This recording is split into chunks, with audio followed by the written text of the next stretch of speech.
हम लोग अब स्टडी करेंगे ग्रुपिंग ऑफ आइडेंटिकल सेल्स। तो सबसे पहले आइए सीरीज कॉम्बिनेशन हम देखते हैं। सीरीज में ये आइडेंटिकल सेल्स हमारे जो है सीरीज कॉम्बिनेशन में है। सपोज दैट ये हमारे n आइडेंटिकल सेल्स हैं, n आइडेंटिकल सेल्स हैं, सबके EMF E हैं और इंटरनल रेजिस्टेंस R है। तो जो ग्रुपिंग बताया गया है सीरीज और पैरेलल कॉम्बिनेशन का, वही हमारा जो लॉजिक है उसी को हम यूज करने जा रहे हैं। ठीक है, तो यहां पर जो इक्विवेलेंट हमारा EMF होगा वो कितना होगा, N into E। N cells हैं, यहां पर ध्यान दीजिए N सेल्स हैं और सीरीज कॉम्बिनेशन में है, प्रॉपर सीरीज कॉम्बिनेशन में है ये। तो जो इक्विवेलेंट हमारा जो है EMF होगा वो N इंटू E होगा और इक्विवेलेंट इंटरनल रेजिस्टेंस जो होगा वो N इंटू R हो जाएगा, R plus R N times. अब जरा ध्यान दीजिए, अगर मान लीजिए कि एक्सटर्नल जो है रेजिस्टेंस ऑफ द सर्किट, ये हमारा अगर कैपिटल R है तो यहां पर सर्किट करंट की वैल्यू क्या होगी। Circuit current I is equal to net EMF upon total resistance. तो net EMF I mean equivalent EMF upon total resistance.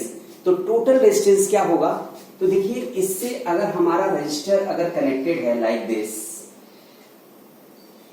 इसको ध्यान दीजिए, ये हमारा रेजिस्टेंस R है, तो जो करंट यहां से रिलीज होगी वो करंट हमारे या R से ही होके फ्लो होगी और वो इंटरनल रेजिस्टेंस से भी सेम करंट फ्लो होगी।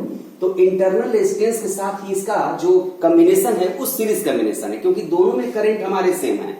तो नेट जो सर्किट करंट हमारा होगा, तो नेट रेजिस्टेंस में ये R जो है टोटल इंटरनल रेजिस्टेंस से सीरीज कॉम्बिनेशन में है, तो ये N इंटू R होगा। तो ये अब ये value I is equal to NE upon R plus N into R ये होगा। अब यहां पर देखिए दो केसेस हम एराइज कर रहे हैं। केस वन हम ये एराइज कर रहे हैं कि R is much greater than NR। I mean जो नेट इंटरनल रेजिस्टेंस है उसको जो है हम जो एक्सटर्नल रेजिस्टेंस है उसके कॉरेस्पॉन्डिंग उसको हम इग्नोर कर सकते हैं। कैपिटल R के रिस्पेक्ट में नेट इंटरनल रेजिस्टेंस को हम इग्नोर कर रहे हैं। तो ऐसे सिचुएशन में जो I की वैल्यू होगी वो NE upon R, this is N times E by R।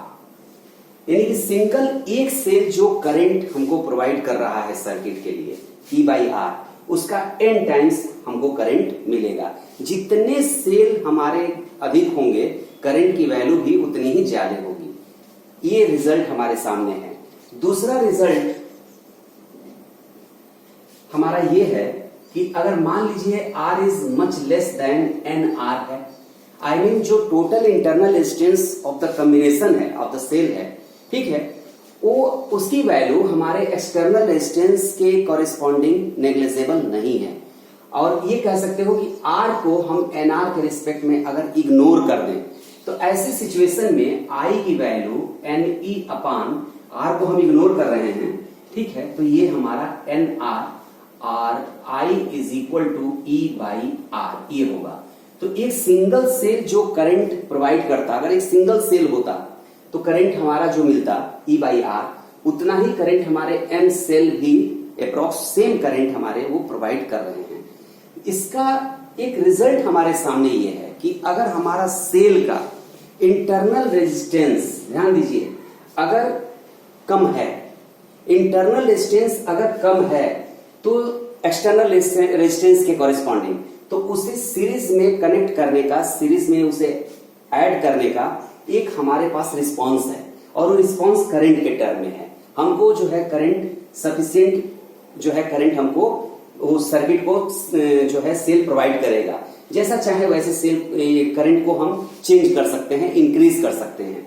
लेकिन अगर सेल का इंटरनल रेजिस्टेंस अगर ज्यादा है तो ऐसे सिचुएशन में सीरीज कॉम्बिनेशन में सेल अगर होने से भी उसका बहुत ज्यादा बेनिफिट हमको मिलता नहीं है। तो कुल मिलाकर के अगर सेल का इंटरनल रेजिस्टेंस अगर कम है तभी उसे सीरीज में कनेक्ट करिए। अदरवाइज उसे मत करिए सीरीज में। अब किस में करेंगे ये अगले टॉपिक में क्लियर हो जाएगा, ठीक है। डेफिनेटली पैरेलल, ठीक है। अगर इंटरनल डिस्टेंस हमारा अगर ज्यादा है तो उसे पैरेलल कॉम्बिनेशन में उसका बेनिफिट हमको मिलेगा। तो ये तो सीरीज का हो गया। अब बात करते हैं पैरेलल कॉम्बिनेशन का। तो पैरेलल कॉम्बिनेशन में आइए, आइडेंटिकल सेल के लिए ही हम स्टडी कर रहे हैं। तो पैरेलल कॉम्बिनेशन में मान लीजिए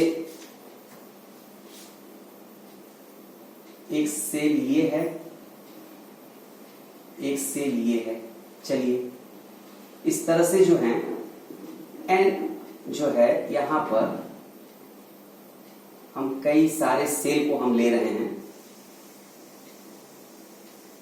और इसका कनेक्शन एक एक्सटर्नल रेजिस्टेंस से है, ये वैल्यू R है। सारे सेल के ईएमएफ E और इंटरनल रेजिस्टेंस R हैं और इससे इसमें M ब्रांचेज हैं, आई मीन M सेल हम कंसीडर कर रहे हैं। तो M identical cell in parallel combination है, ठीक है।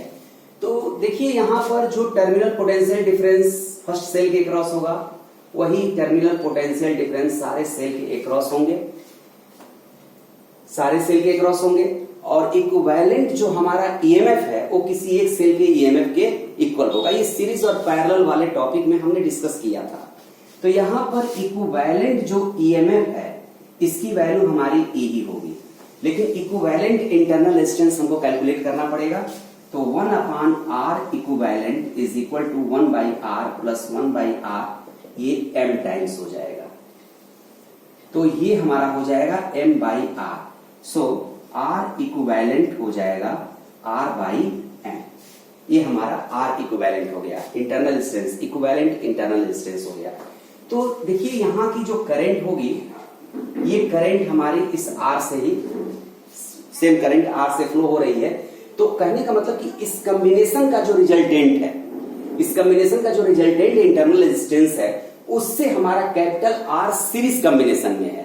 तो आपका net resistance of the circuit की अगर हम बात करें, ध्यान दीजिए R नेट की बात करते हैं तो ये R प्लस R/M होगा, ये होगा। इसको थोड़ा सिंप्लीफाई कर लेते हैं, याद रहने दीजिए, चलिए आगे इसको ले लेंगे हम। तो अब यहां पर जो सर्किट करंट होगी वो हमारा net EMF upon total resistance, तो नेट ईएमएफ E है और टोटल रेजिस्टेंस हमारा R प्लस स्मॉल R/M है।